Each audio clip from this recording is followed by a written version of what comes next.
What's going on, guys? The Barber Phil here, back again with another haircut tutorial. And in today's cut, we've got a high no C taper, crop top styled on top. We're going to use the diffuser attachment, some 245 texture powder. It's going to come out real nice.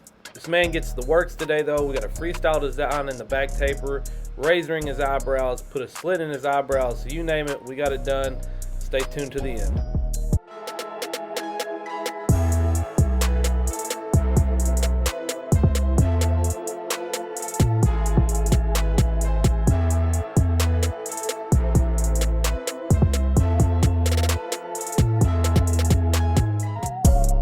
So one of the first things I do in a haircut, regardless of hair texture or whether or not I actually think the client's hair is dirty or there's product, is I always soak the hair, saturate it, because I'm really just trying to take any memory out of the hair and just let it fall where it naturally wants to fall, and then we can get right into the fade.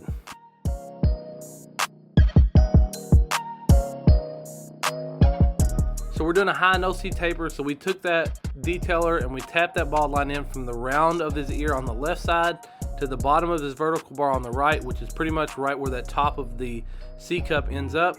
We flicked that line out with the detailer, and then we balded it out a little bit more with the FXs, and then all the way down to skin with the shaver, that Gamma Uno shaver. If you haven't seen that, you guys should definitely check it out. Now we've got the Stylecraft Ergo. We did an open section about ½ an inch or so, closed it up halfway, and then all the way took out that bottom line. A little bit of detail work there with the detailers, not much, but now we're getting into trying to connect the sides here to the weight up top. We're not taking anything off of the top. So we started with a 2-guard open and just kind of flicked up through there. That was a 2-guard closed. Now we're coming in trying to get the 1-guard closed to just go ahead and blend into that. Now I did have a little bit of trouble on the left side.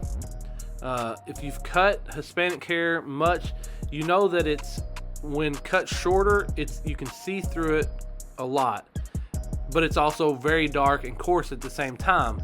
So you've got small lines that you have to take out, but if you take out too much in the wrong areas, you can see through the fade, or you can make a one pass through a certain area with the guard that's a tad bit shorter than it needs to be, can actually visually give off a lot worse appearance than what you would typically think of when you gap somebody or something like that. So there were a few issues on the left side.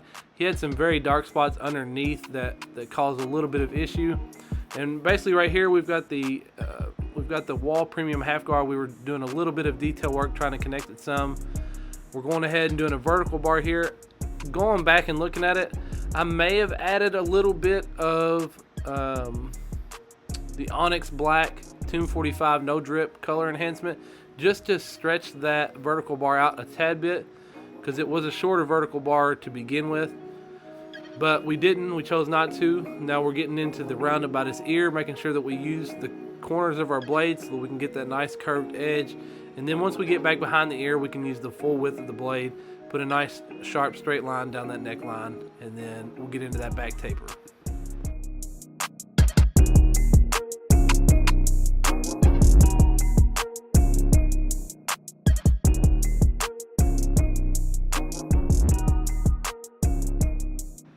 I did have an issue with my camera, seemed a little bit sloped. I did leave this right side on accident a tad bit lower to start off. Once the fade gets going, we do even it out. But my camera was sitting a little bit crooked too, which did definitely not help the situation visually from your all's perspective. But we did that detailer line right at the base of the earlobe, flicked that out, came in there, did an open section with the Ergo, closed it up halfway, closed it up all the way, and completely disappeared that line out of existence. Now we're doing that 2-guard up into the weight. Started with it open, now we've got it closed, and we're just slowly starting to work our way down, trying to lighten this fade up as we go. You can tell that we're trying to leave weight in that crown area because we are going to use some of the 245 texture powder as our product of choice, and I think it really turns out well. It's a very nice crop top styled haircut with a high taper instead of, I guess, maybe your typical weighted bald fade or something like that. But right there, we had the Wahl Premium half guard. We're just kind of flicking through there. I put the 2-guard back on, and this is that technique that I've done before in a couple different videos where you use a guard down with the growth of the hair against that weight, and it just kind of softens it up a little bit, gives it a nice shape. And so that's what we're doing back in this crown area, is just kind of going with the growth of the hair in whatever direction that hair is naturally wanting to fall.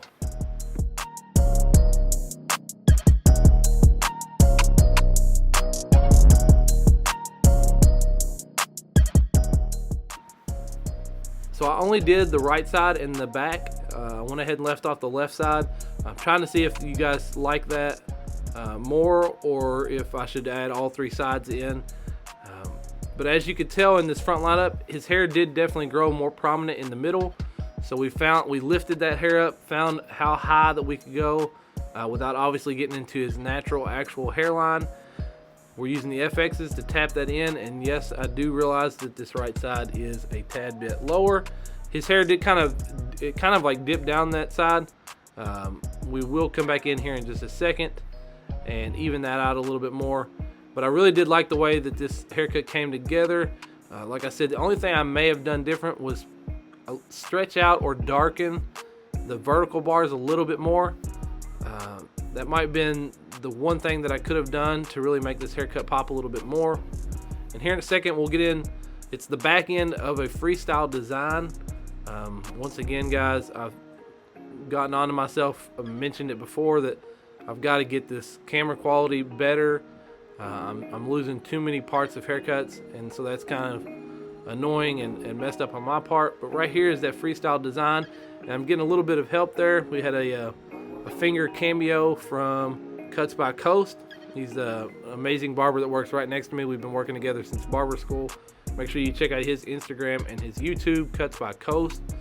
But he was helping me out. He's really good at designs. One thing that I have an issue with when it comes to designs is knowing when to make those lines thicker and then not wanting to make them too thick. But a lot of times that's a way to make these tapers, like the taper designs or any designs in general, really stand out. And then of course, this is another reason why I really like that Gamma Uno shaver. It's small enough with that one single blade foil shaver that you can tap in to some of those design lines. Then of course, we did a real quick eye slash.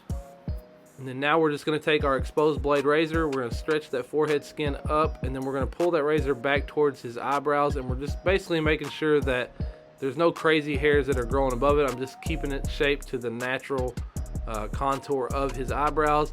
This is not something I do with every service. It is something that I've thought about adding to services to maybe generate more income, but we're doing that, and then we're using the detailers, stretching that skin again, making sure that we have the hair underneath nice and trimmed up. Of course, take out the unibrow, square off that inside part of the eyebrow, and then we'll get into styling it.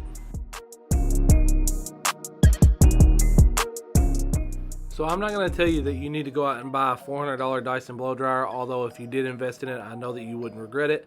But I would encourage you to look up, make sure that your blow dryer has a diffuser attachment, or see if you can buy a universal attachment. I know that they do make them. The diffuser attachment on your blow dryer is a game changer. Add a little bit of texture spray, work in a circular motion. It goes ahead, dries the hair out, adds a little bit of texture, and then a new product that I just recently started using. It's not a new product overall, but that is the Tomb 45 styling powder. It's got a very strong hold to it with maybe the most matte look, maybe even more so than the indestructible clay. That's just my personal opinion. I might get flamed for that, but I've started using it in my hair as well, and I have thicker hair, and it is amazing. It's got great hold to it, so check that product out as well.